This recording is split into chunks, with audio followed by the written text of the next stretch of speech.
point A already, right? Velocity, money demand, inversely related. However, okay, velocity and interest rate was positively related. So we'll write one more time. Velocity is 1 over L. So you cannot say they are inversely related. This is the most common mistakes that students make. So to avoid that mistake, okay, treat Li as the Keynes function. Right, Li means you can use the Baumol-Tobin function or you can use the Keynes function. Right, so this is the Keynes function. So we did this last week. If there is a rise in interest rates, okay, household or individuals, because this is Keynes function, they will buy financial assets. So if I'm using, what is that? Keynes function, this will reflect the behavior. Okay, and as a result, money demand will go down. Right? But if money demand and velocity are inversely related, okay, then velocity will go up. So by reading this equation 11 alone, doesn't help to interpret the relationship between velocity and interest rate. Right? You actually have to go one round. So from interest rate, taking the Keynes function, analyze money demand will go down. So if money demand will go down, right? Okay, that actually tells us velocity and money demand is inversely related by looking at part A. Okay. Now, by using this explanation, it looks quite kind of weak. It's not a very strong explanation, right? So an alternative, okay, this is an alternative method, right? This method, therefore, now is looking at the Baumol's model. Okay, so you can use the Keynes version or you can use the Baumol's version. But the objective is the same.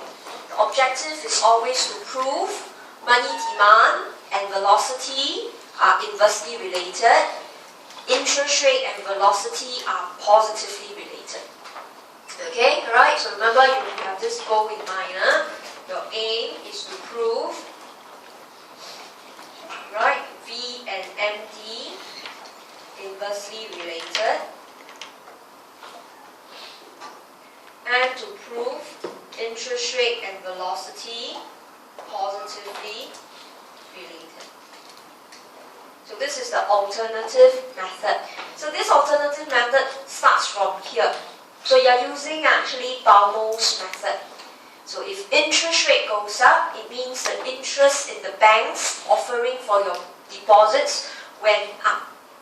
Okay, so household will increase savings. So when they do that, okay, they convert their hard cash into fixed deposit. Therefore, money demand will go down.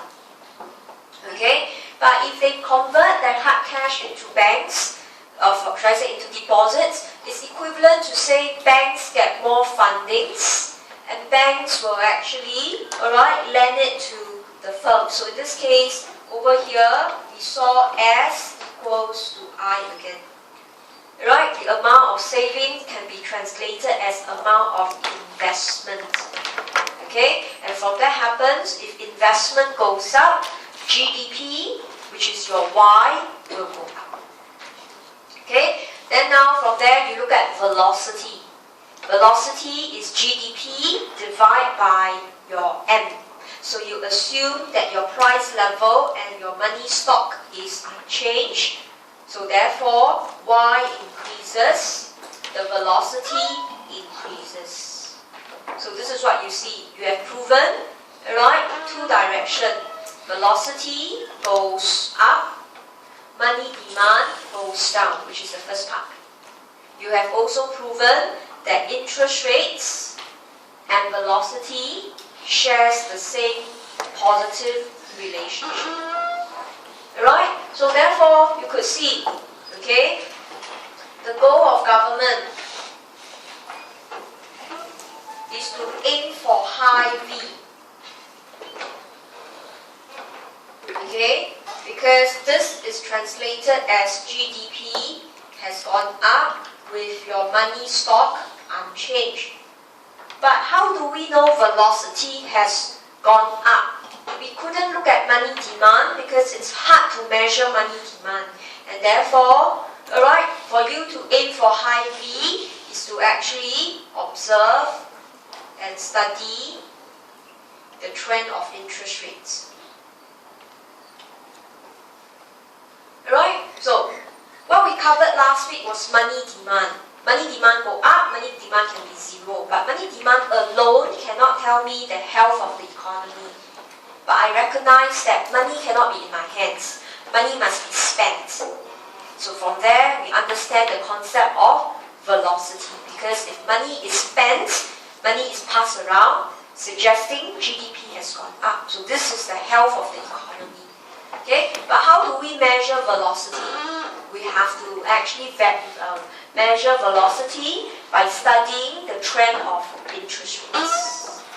Alright, so if you want to know velocity is high, you study two things. You study your GDP must go up, at the same time your interest rate must also go up. So that would suggest the economy is doing very well, people are spending. Okay, so with that, now let's go to what we are seeing right now.